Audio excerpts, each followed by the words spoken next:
Bruxelles, au lendemain du drame. Une capitale blessée, meurtrie, mais une population debout.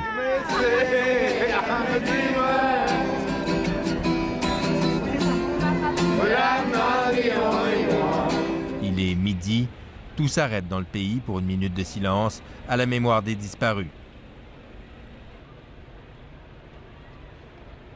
Sur la place de la Bourse, des centaines d'habitants ont convergé spontanément, s'y-relaient en permanence. Certains pour y lancer un appel à l'unité face à l'horreur, d'autres simplement pour se poser un instant, se recueillir en silence, déposer une fleur ou allumer une bougie, dire une prière pour ceux qui sont partis. Sur le sol, tracé à la craie, des centaines de messages éphémères sans cesse renouvelés. Ici cohabitent la peine et la colère, le courage et la peur. Un cocktail d'émotions qui s'entrechoquent, difficile à exprimer. Christelle Lombardi s'avoue toute chamboulée. Il n'y a pas de mots.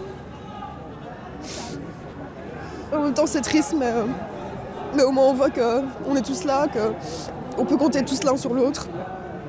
Voilà. Des sanglots longtemps contenus, un besoin de réconfort largement partagé. Alors, Yasmine et Marine ont décidé de se fabriquer des pancartes et d'offrir des câlins gratuits. Parce que c'est la seule façon qu'on a trouvée pour répondre à ce qui est en train de se passer. On est venu, on a pleuré, on a écrit, on a allumé une bougie et on avait besoin de faire quelque chose en plus. Plus loin, Jalal Seyour est venu avec ses enfants, entre autres, pour rassurer sa fille Anaïs, qui a très mal dormi. Je suis triste parce que les gens, ils sont tristes aussi. Donc je vais leur expliquer que malgré tout ce qui se passe, il faut garder espoir et qu'on est là, il faut continuer à vivre. Partout dans la capitale, les forces de l'ordre n'ont pas chômé, les policiers bien sûr, l'armée aussi appelé à renfort pour assurer la sécurité, rassurer la population également. Le niveau d'alerte est resté à son échelon maximum. Bruxelles donne l'impression d'une place fortifiée. Devant le métro partiellement rouvert, les queues s'allongent. Tous les passagers sont soigneusement fouillés avant de pouvoir entrer. Depuis 24 heures, les enquêteurs ont beaucoup progressé. Les 3 kamikazes morts ont été identifiés. 2 frères d'abord, les frères El Bakraoui, au casier judiciaire déjà bien rempli. Khalid est celui qui a déclenché sa bombe dans le métro. Son frère, Ibrahim, est l'homme au centre sur la photo, capté par les caméras de surveillance à l'aéroport. L'homme à gauche, mort aussi, vient d'être identifié grâce à son ADN. Il s'agirait de Najim Lachraoui. L'homme au bonnet noir a pu s'enfuir. Sa bombe, la plus puissante, ne s'est pas déclenchée. Il est activement recherché. Une autre bombe n'a pas explosé, celle que les policiers ont retrouvée dans la planque des kamikazes. Un inventaire a glacé le sang. 15 kilos d'explosifs de type TATP, 150 litres d'acétone, 30 litres d'eau oxygénée, des détonateurs, une valise remplie de clous et de vis, ainsi que du matériel destiné à confectionner des engins explosifs.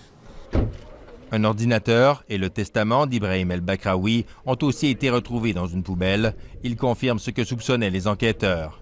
Les terroristes planifiaient des attentats de plus grande envergure encore. Mais se sentant traqués depuis une semaine, ils ont dû précipiter leur action. Le bilan aurait pu être encore plus lourd. Et Jean-François, il semble qu'on a vraiment affaire au même groupe que celui qui a organisé les attentats de Paris.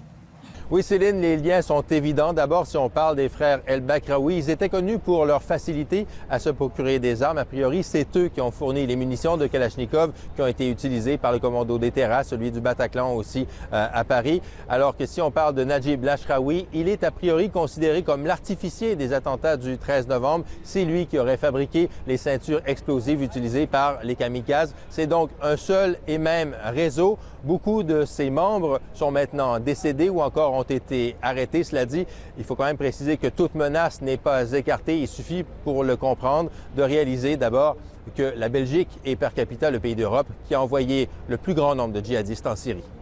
Bien, merci Jean-François. Je vous en prie, au revoir.